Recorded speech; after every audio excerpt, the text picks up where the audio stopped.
One of the first and foremost things I always thought about with Bush 41 was his humility, especially given all he accomplished.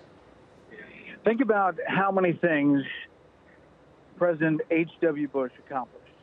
He was a Navy pilot, a World War II vet, a congressman, a UN ambassador, an envoy, a CIA director, a vice president, a president, obviously a husband, a father, a grandfather, a great-grandfather.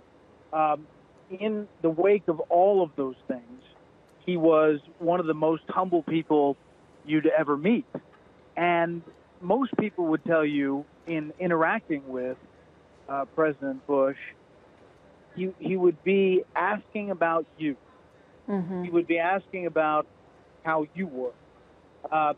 There is no more figure in American history that I think bridges the gap between someone like President Reagan, who is largely credited for bringing down communism, but yet President George H.W. Bush is the person where the wall actually falls down during his presidency.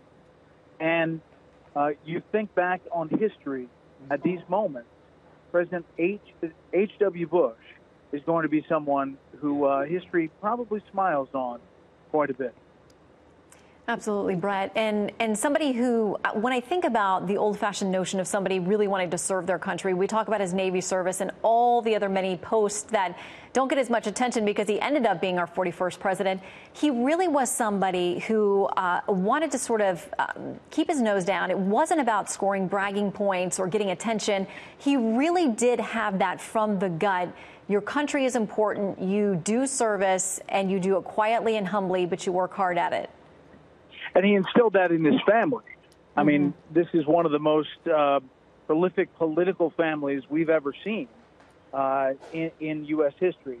This statement from his son, President George W. Bush, is quite something, where he says, Jeb, Neil, Marvin, Doro, and I are saddened to announce that after 94 remarkable years, our dear dad has died.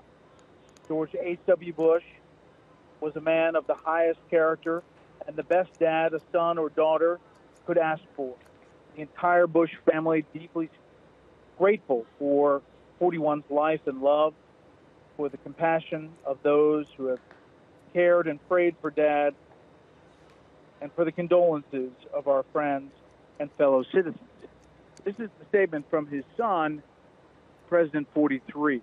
I think what you really saw was in the funeral of Barbara Bush in April, something that he was saying goodbye, and a lot of people who were close to President H.W. Bush said they thought it was just a matter of time because of their relationship was so close that it was tough to see how he was going to, in his current state, last very long. But he did, and he was on Twitter. He was putting out statements, and I think tonight is something that this family was waiting for, but one that obviously they're saddened for. Absolutely. Bret, thank you so much.